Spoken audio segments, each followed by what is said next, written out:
Hi, welcome to part one of the lesson on Pythagorean theorem and its converse.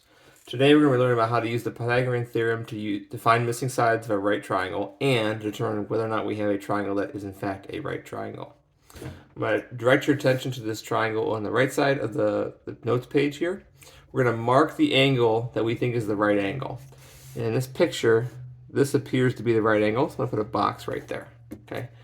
There's a side across from the 90-degree angle. It's a special side we call the hypotenuse.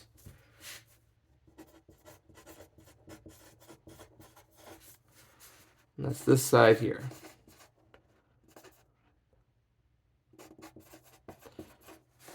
Now, in a right triangle, the hypotenuse is always the longest side. The other two side lengths, they're actually connected to the 90-degree angle, are called legs. So here's a leg here, and here's a leg here. These are always going to be shorter than this longer side. Okay? Pythagorean theorem. It is a basic equation with three letters. It's a squared plus b squared equals c squared. A, B, and C are all sides of this triangle. The most important one is C. C will always be your hypotenuse, no matter what. Okay? So if you're looking at a right triangle, you can always tell it with its hypotenuse by choosing the longest side, and then that could be plugged in for C. These two are legs. Now, they're two different letters, but the order in which you write them does not matter.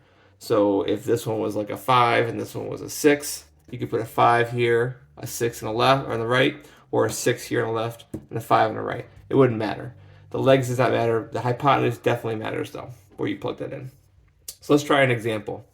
So we're going to be able to use this equation to find this missing side in this triangle.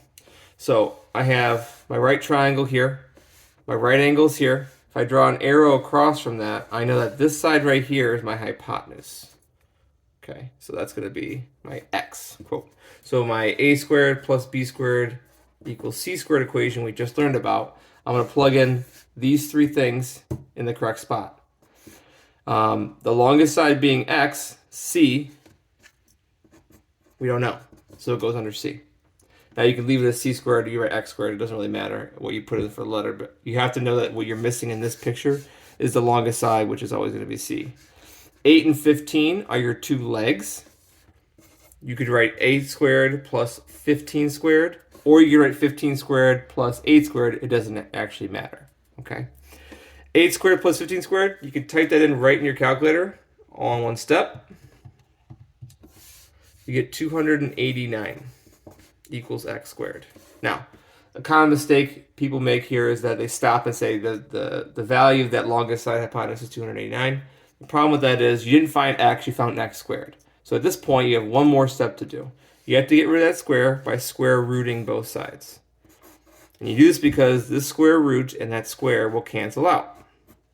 In your calculator, you're going to type in the square root of 289, and you're going to get exactly 17. So the hypotenuse here, that length, is 17 for this picture. Let's try a couple more on the back.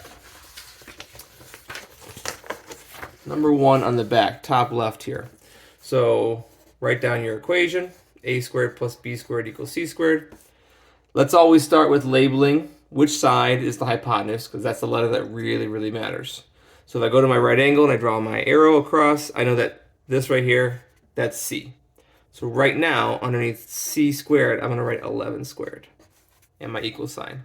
Now, I have two legs here. One of them is x and one of them is 10. It does not matter which one goes in for a or b. You have to decide. So let's make that a and that b. So we'll call this x squared plus 10 squared equals 11 squared. Now, we're going to solve for x squared first and then square root it. Before that, though, let's evaluate 10 squared and 11 squared. 10 squared is 100. You type in your calculator. And 11 squared is 121. So to solve for x squared first, we're going to do the opposite of that plus sign right there. We're going to subtract 100 from both sides. And when you do that, you get x squared equals 21. Now to get rid of the square, repeat the same process from the front. Square root both sides. And because 21 is not a perfect square like the previous problem, you're going to have to round it. So it's approximately 4.58. And the units are miles. That's our answer for number 1. The second one here, we have 13 yards, 6 yards, and x. So write your equation. Always identify what the hypotenuse is first. So take your right angle, draw an arrow from there. Boom. 13 is C. That's my hypotenuse.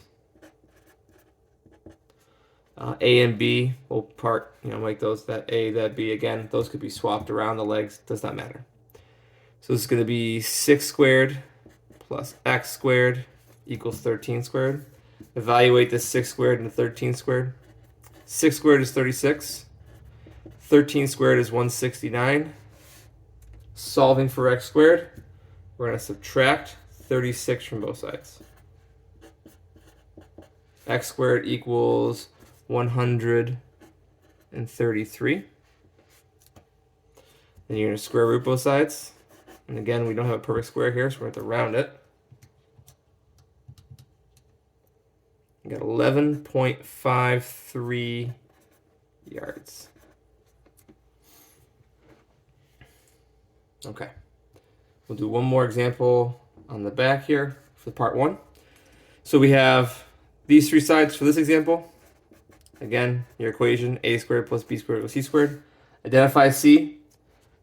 Go to your right angle, draw an arrow.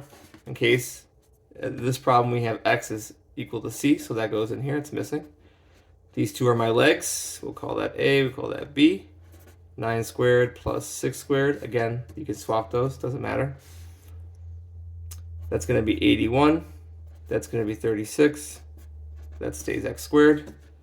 Add these 2 together, you get 110 plus 7, so 117. And the last step is to get rid of the square root, or get rid of the square by square rooting both sides. And x is approximately 10.81. Sorry, 10.82. And that would be yards in this problem. So that brings us to the end of part 1 on Pythagorean theorem. Again, when you start in the problem, write the equation down, identify which side length is C, plug that in, and then find A and B, plug those in, and simply solve the equation for the given variable.